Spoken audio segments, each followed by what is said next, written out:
Okay my dear student, তোমরা যারা একাদশ দ্বাদশ শ্রেণীতে পড়াশোনা করো অথবা এইচএসসি বোর্ড পরীক্ষা দিবা, তোমাদের আইসিটি বইয়ের তৃতীয় অধ্যায় সংখ্যা পদ্ধতি, এই অধ্যায় থেকে আজকে ভিডিওতে আমরা শিখব সংখ্যা পদ্ধতি রূপান্তর শিখব। বাইনারি থেকে অক্টাল, অক্টাল থেকে বাইনারি, হেক্সাডেসিমাল, এগুলা আমরা রূপান্তর করা শিখব ক্যালকুলেটর দিয়ে। একবারে কম সময়ের মধ্যে তুমি নিজে পারবা এবং অন্যদেরকে শিখাইতে পারবা যদি ভিডিওটা সম্পূর্ণ দেখো। এবং পরীক্ষায় এমসিকিউ আসলে তোমরা একবারে কম সময়ের মাঝে খুব সহজে সমাধান করে ফেলতে পারবা। চলো আমরা আজকে ভিডিওতে ক্যালকুলেটর দিয়ে সমাধান করা শিখি। বাইনারি থেকে অক্টাল, তারপরে বাইনারি থেকে হেক্সাডেসিমাল, এরপরে অক্টাল থেকে বাইনারি, তারপরে হেক্সাডেসিমাল থেকে বাইনারি, এগুলা শিখব। তো তোমাকে প্রথমে কি করতে হবে, ক্যালকুলেটরটা বুঝতে হবে। ক্যালকুলেটরটা বোঝার জন্য দেখো এই যে একটা অপশন আছে, এই অপশনটাকে বলে মোর অপশন। এখানে কয়বার দিবা ভাইয়া? দুইবার দিবা। একবার দুইবার দেওয়ার পরে বেজ আসছে, বেজ কততে আছে? 3-তে আছে। তাহলে আমি এখানে 3-তে একটা টিপ দিলে এই ক্যালকুলেটরটা সম্পূর্ণ বেজে কনভার্ট হয়ে গেছে। কিভাবে বুঝবো ভাইয়া? দেখো এই যে ছোট করে ডি লেখা আছে মানে ডেসিমাল, এটা দিলে দেখো এখানে এইচ লেখা আসছে মানে হেক্সাডেসিমাল। এরপরে এখানে যদি দিই তাহলে বাইনারি হয়ে গেল ক্যালকুলেটরটা। এরপরে এইখানে দিলে ক্যালকুলেটরটা হয়ে গেল অক্টাল। দেখো এই যে ছোট করে লেখা আছে সবুজ কালার দিয়ে ডিইসি মানে ডেসিমাল, এরপরে এইচই এক্স হেক্সাডেসিমাল, এরপরে বিআইএন মানে বাইনারি, তারপরে ওসিটি মানে অক্টাল। এই চারটা তোমরা একটু বুঝবা, তাহলেই ফাংশনগুলো একটু বুঝতে হবে। এরপরে দেখো এটা হলো এ, এটা হলো বি, এটা হলো সি, এটা হলো ডি, এটা হলো ই, এটা হলো এফ। যখন আমরা হেক্সাডেসিমাল মানগুলা নির্ণয় করি তখন কিন্তু A B C D E F আছে, ঠিক আছে? 16 পর্যন্তর মধ্যে A B C D E F পর্যন্ত আছে। তো আমরা আশা করি এখন ক্যালকুলেটরটা সম্পূর্ণ ফাংশন বুঝে ফেলছি। এখন আমরা এখানে চাইছে বাইনারি থেকে অক্টাল কি করার জন্য, রূপান্তর করার জন্য। তো এই যে মানটা দেওয়া আছে ভাইয়া, কিতে মানটা দেওয়া আছে? এই যে দেখো বাইনারিতে মানটা দেওয়া আছে, যেহেতু বেস 2 তাহলে আমাদেরকে অক্টালে নির্ণয় করতে হবে। তো আমরা প্রথমেই বাইনারি মানটা লিখব ক্যালকুলেটরে। এখন ক্যালকুলেটরে বাইনারি মান লিখার আগে কি করতে হবে, ক্যালকুলেটরটাকে সম্পূর্ণ বাইনারিতে রূপান্তর করতে হবে। এই যে এখানে যদি আমরা দেই তাহলে দেখবা বিআইএন লিখা আছে, এখানে একটা দিলাম, দেওয়ার পরে বি আসছে মানে বাইনারিতে এখন কনভার্ট হয়েছে। এখন বাইনারি মানটা তুলব। মানটা এখানে কি আছে ভাইয়া? 1 জাস্ট আমরা দেখে খালি মানটা তুললাম। এরপরে একটা সমানে টিপ দেবো, দিলাম সমানে।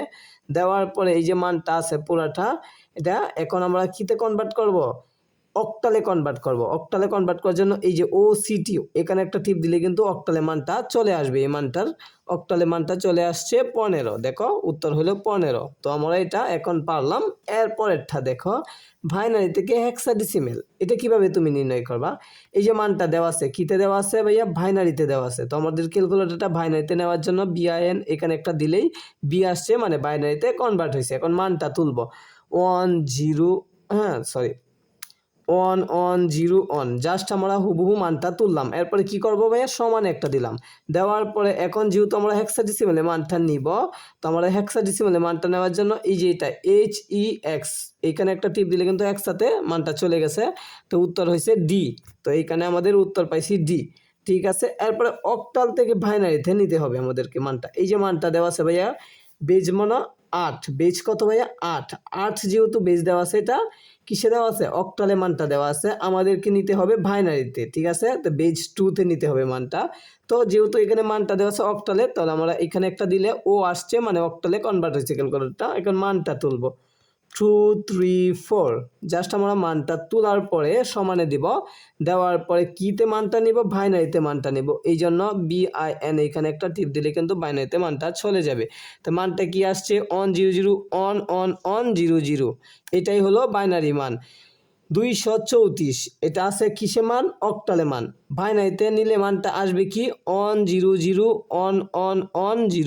এটা তুমি একটু লিখতেও পারো চাইলে। তো এখানে আমরা একটু লিখি 100, তারপরে তারপরে 100, এই মানটা হয়েছে বাইনারি মান।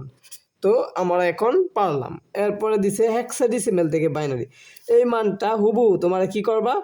হেক্সাডেসিমালে ক্যালকুলেটরে নিবা, নেওয়ার পরে মানটা তুলবা। এই যে এটা হলো ডি, এরপরে 25 লিখার পরে কি করবা? সমানে দিবা। দেওয়ার পরে বাইনারিতে একটা টিপ দিলে কিন্তু বাইনারি মানটা চলে আসবে। এইভাবে তুমি প্রত্যেক মান এখন থেকে ক্যালকুলেটরে নির্ণয় করতে পারবা খুব সহজে। তো আশা করি তুমি বুঝতে পারছো। যদি আবার তোমাকে একটু সংক্ষেপে বুঝিয়ে দেই, সেটা কি, তুমি প্রথমেই ক্যালকুলেটরে কনভার্ট করবা, যে মানটা দেওয়া আছে এটাতে কনভার্ট করবা। মনে করো ডেসিমালে দেওয়া আছে, ডেসিমালে মানটা কনভার্ট করবা, করার পরে মানটা লিখবা। ধরো 10 লিখলাম, মানটা লিখার পরে এটা যেহেতু আমরা নেম কিসে অক্টালে ধরো নেম, তাহলে সমানে দিব, জাস্ট অক্টালে টিপ দেবো, মানটা চলে আসছে। অক্টালে দিব, মানটা চলে আসছে 12। ঠিক আছে, এইভাবে একবারে সহজ। আরেকটা দেওয়া বোঝাই, মনে করো মানটা দেওয়া আছে বাইনারিতে আমার 11, এই মানটা দেওয়া আছে কি বাইনারিতে দেওয়া আছে, তো আমরা প্রথমে ক্যালকুলেটরে বাইনারিতে কনভার্ট করব। দেখো তাহলে 11 লিখবো, লিখার পরে এখানে যেহেতু আমি নিব কিতে নিব, ধরো হেক্সাডেসিমেলে নিব, তো নেওয়ার জন্য সমানে দিব, হেক্সাতে একটা টিপ দিব, HEX AN এর টিপ দিলে 3 আইসে পড়ছে হেক্সাতে মান, তো হেক্সাডেসিমেলে মানটা চলে আসছে। এইভাবে তুমি নির্ণয় করবা। ঠিক আছে, সকলকে ধন্যবাদ, এবং তোমরা সাবস্ক্রাইব দিবা এবং কমেন্টে জানিয়ে দিবা কোন ধরনের ভিডিও তোমাদের ভবিষ্যতে দিব আমরা।